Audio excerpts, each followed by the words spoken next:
आप सभी का हमारे इस यूट्यूब चैनल पर स्वागत है। आप सब वीडियो का थंबनेल देखकर ये वीडियो देख रहे होंगे। थंबनेल में हमने लिखा है कि जो पैरासीटामॉल है एंटीबायोटिक रेजिस्टेंस का एक कारण है और ये हमारे लिए एक चिंता का विषय है। अब पहले हम समझेंगे कि एंटीबायोटिक रेजिस्टेंस क्या होता है। तो एंटीबायोटिक रेजिस्टेंस ये एक टर्म है जो मेडिकल साइंस में दिया गया है। जब कोई बैक्टीरिया किसी पार्टिकुलर एंटीबायोटिक्स के प्रति सेंसिटिविटी उसकी ख़त्म हो जाती है तो उस समय उसको जो है एंटीबायोटिक रेजिस्टेंस मान लिया जाता है कि ये जो पार्टिकुलर बैक्टीरिया है ये एक स्पेसिफिक एंटीबायोटिक्स के अगेंस्ट जो है काम नहीं कर रहा है, वो अपनी सेंसिटिविटी लॉस कर चुका है। तो सीधा सीधा ये समझते हैं कि जो एंटीबायोटिक है वो उस बैक्टीरिया को मारने में या उसके ग्रोथ को इनहिबिट करने में या उसके सेल वॉल को तोड़ने में, मतलब किसी भी तरीके से उसको हानि पहुंचाने में असफल होता है। तो उस समय जो है उसको एंटीबायोटिक रेजिस्टेंस मान लिया जाता है। अब बात करते हैं पैरासीटामॉल के बारे में, जो कि हमको इस वीडियो में डिस्कस करना है। तो पैरासीटामॉल एंटीबायोटिक रेजिस्टेंस का कारण कैसे बन रहा है।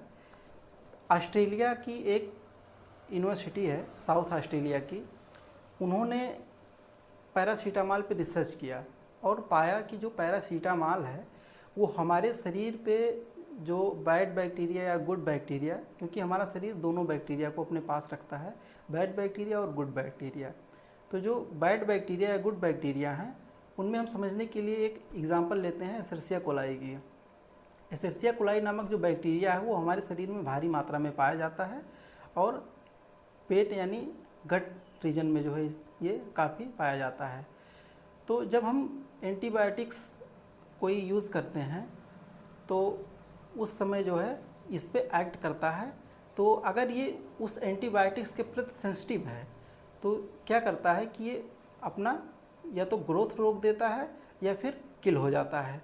तब हम मान लेते हैं कि ये एंटीबायोटिक्स जो है इसके प्रति सेंसिटिव है, यानी रेजिस्टेंस नहीं है।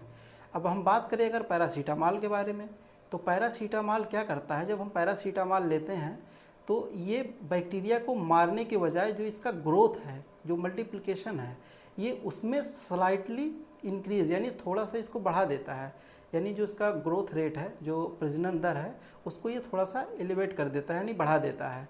तो उस समय जो है ये इसके रेजिस्टेंस में हेल्प कर रहा है, क्योंकि जो अदर एंटीबायोटिक्स है वो क्या करता है, वो उसको या तो उसको ग्रोथ को रोक देता है या फिर उसे मार देता है।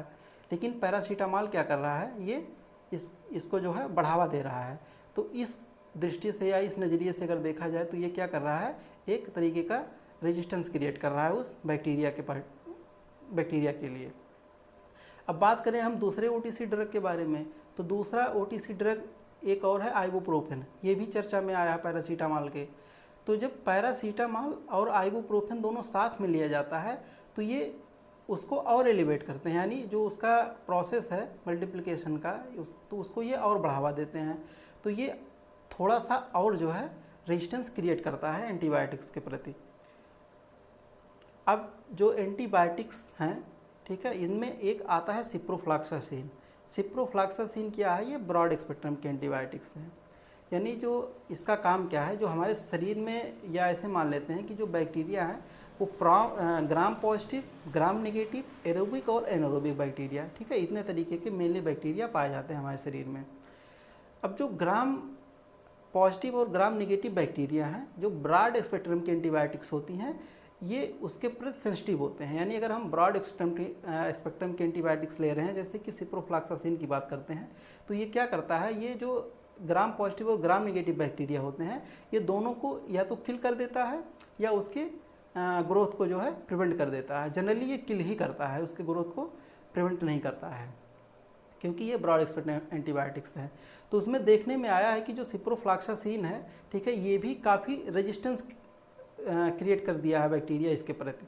यानी जो सिप्रोफ्लॉक्सासिन है वो काम नहीं कर रहा है। अगर आप इसके पैरासीटामॉल और आइबुप्रोफेन के साथ में अगर एंटीबायोटिक्स ले रहे हैं ये सिप्रोफ्लॉक्सासिन, तो वो काम नहीं कर रहा है।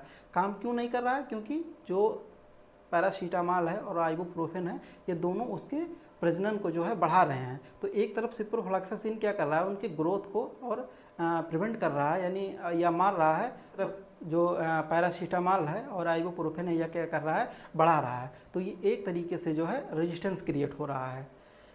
अब हमारी अगर हम माने अपनी बात करें अपनी, तो इसमें क्या है कि जो मार्केट में पैरासीटामॉल और आइबुप्रोफेन है, इसका कॉम्बिनेशन जनरली यूज़ किया जाता है। अगर किसी को लंबे समय से बुखार है तो उसमें पैरासीटामॉल आइबुप्रोफेन यूज़ किया जाना है, या अगर किसी को हल्का फीवर है, हल्का बुखार है, तो उसमें यूज़ किया जाना है पैरासीटामॉल को।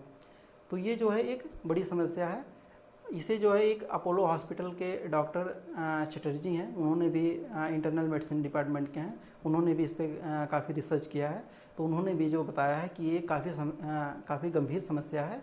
और इसमें जो इंडियन एक्सप्रेसवे का डाटा है वो है कि 2019 में जो है 2.17 मिलियन पीपल्स जो हैं डेथ कर गए हैं केवल एंटीबायोटिक रेजिस्टेंस क्रिएट होने की वजह से। तो उम्मीद करते हैं कि ये जानकारी आपको अच्छी लगी होगी और ये लेक्चर आपको पसंद आया होगा। तो इस लेक्चर से सीख हमें क्या मिलती है कि अगर हमें भविष्य में कोई भी OTC मेडिसिन जैसे कि पैरासीटामॉल, आइबुप्रोफेन अगर यूज़ करना है तो वो डॉक्टर के सलाह से ही यूज़ करना है। डॉक्टर जो डायरेक्शन दे रहा है उसी तरीके से हमको यूज़ करना है, ताकि हमारे शरीर में जो है एंटीबायोटिक रेजिस्टेंस कम से कम क्रिएट हो और वो दवाएं हमारे शरीर पे इफ़ेक्टिवली काम करें। तो आज के लिए इतना ही, धन्यवाद।